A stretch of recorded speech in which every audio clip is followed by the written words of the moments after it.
Hi, I'm Jason, and welcome back to Community Design Review, where we look at some of the most popular custom cards from the custommagic subreddit for this week. First up, we have a shoutout, Arresting Force. Arresting Force is 4 white for a sorcery. If you control 5 or more creatures, Arresting Force has flash. Exile all non-land permanents you don't control. For as long as any of those cards remains exiled, at the beginning of each player's upkeep, that player returns one of the exiled cards they own to the battlefield. Now, I think this card is really on the verge of greatness, but it's not quite there. My first issue with this card is that the power level I think is just a little bit too strong. If you look at any of these board wipes and compare, it's definitely a lot cheaper and easier to cast. Now, your opponents do get one of those creatures back each turn, but you probably only need a couple turns to be able to kill your opponent with this, and they probably won't have gotten more than one creature by then anyway. The second issue that I have with it, and I would say the bigger one, is it just doesn't feel quite right. It lacks some cohesion. And what I mean by that is it gains flash if you have 5 or more creatures, but you don't actually exile any of your own creatures, so it's not really relevant that you have a certain amount of creatures. It is a bonus, but it just doesn't feel like it works together. However, if you were to change it so that it exiled all non-land permanents instead of just the ones you don't control,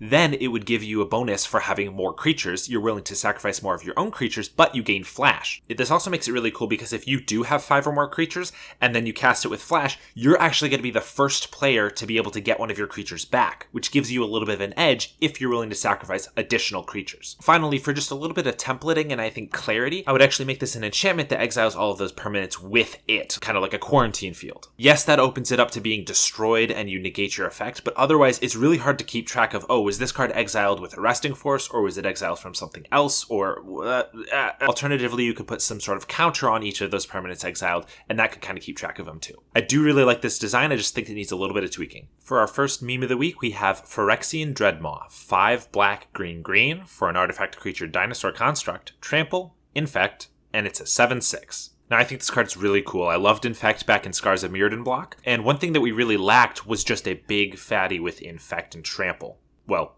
except for that guy. And this is a little bit of a play on the Gargantuan Dreadmaw from Ixalan, I think. So that's kind of a cool little illusion. Not really sure why it's in the meme slot, though. Seems like a fine card. For our next meme slot, we have Colossal Dreadmaw.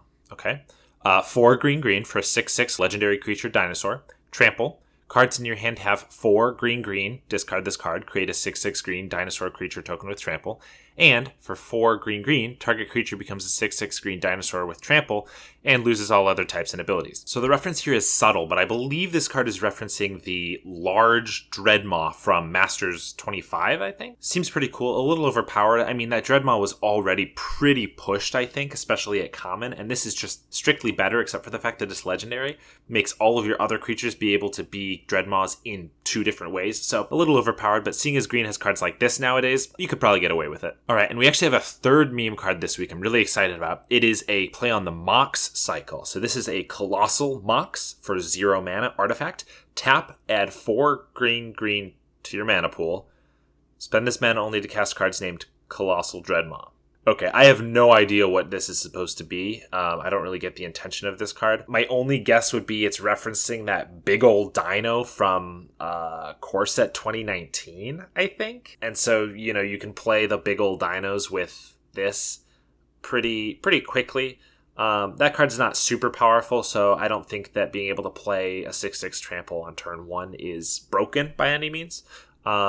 Especially since you have to have those 2 cards in your opening hand, and this is basically card disadvantage because you're playing the 0 mana artifact just to give you mana for another thing. And fast mana is okay, but I mean, if you're only using it to get out like a big threat, it's really not worth it. So I'd give this like a D-.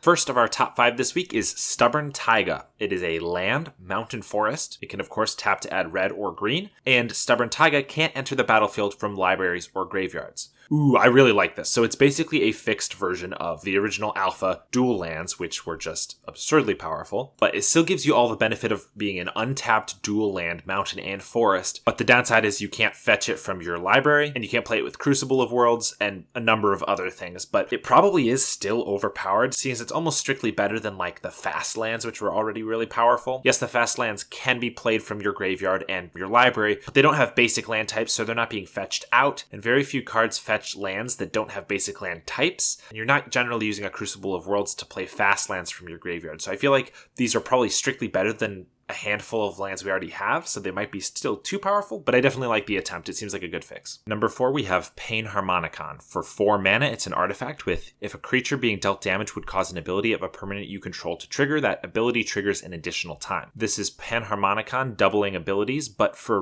really interesting set of triggered abilities. Creatures I found to synergize with it are Enraged Dinosaurs from Ixalan, Boros Reckoner, and Stuffy Doll type effects, and these assorted cards that all seem like really good value as well. Now, I really love trying to make Boros Reckoner Blasphemous Act combo work, and this actually makes it even better because you only need these 3 cards to make it so you deal 26 damage to your opponent. So I think this definitely has a home in that type of deck. Otherwise, it probably doesn't have a great home. It's definitely a big build around, and I don't think there are enough cards to really build around it very well. Although, maybe you could do some kind of 3, 4, 5 color commander deck where you kind of put all of these cards together, maybe search out this artifact, and maybe you get some good value out of it. I don't know. Sweet card. For number 3, we have Mother Owl, 2 and a blue for a 2/2 creature bird with flying and heredity. When Mother Owl dies, put a flying counter on target creature you control without flying, and it gains this ability. I really enjoy when you can take an already decent common, give it just a tiny ability, not too much, and it makes a really cool uncommon that's not overly powerful. Now, that's a really specific thing I enjoy, but it works perfectly here. This basically ensures that assuming you have a creature, you will always have at least one creature that has flying, which is really powerful because if they don't have any flyers and they use a removal spell to get rid of your flyer, well, you just get another one and then they have to use another removal spell and so on. So this is a really powerful, yet I don't think in any way broken card.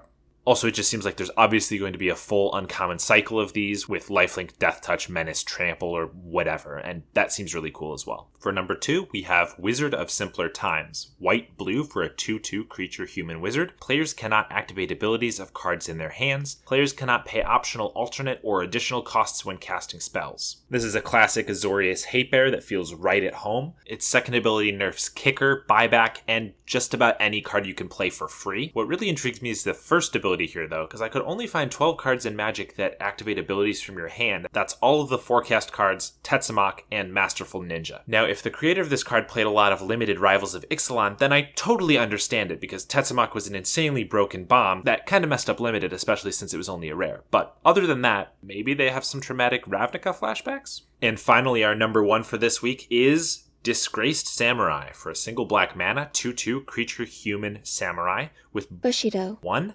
And whenever a creature deals combat damage to you, sacrifice Disgraced Samurai. The flavor here is on point. The samurai is entrusted to protect its leader, and it even gets an ability when it does so. Bushido 1 gives it +1/+1 when you block. But if it's unable to do that, it sacrifices itself by committing Sudoku. Great power level for a really aggressive black 1-drop, and the strategy here works really well. If you get really aggressive, as you will be wanting to with 1-mana 2/2s, then your opponent might not be able to deal damage to you, not because you have enough blockers, but because they'll be so beat down that they can't afford to take a turn to deal you damage. So the flavors are on point, mechanics are on point, all around this is a great card, very well designed. If you enjoyed this video, be sure to like, subscribe, and harass your friends to upvote your posts on Reddit so that you'll be able to get into the next video. Thanks for watching.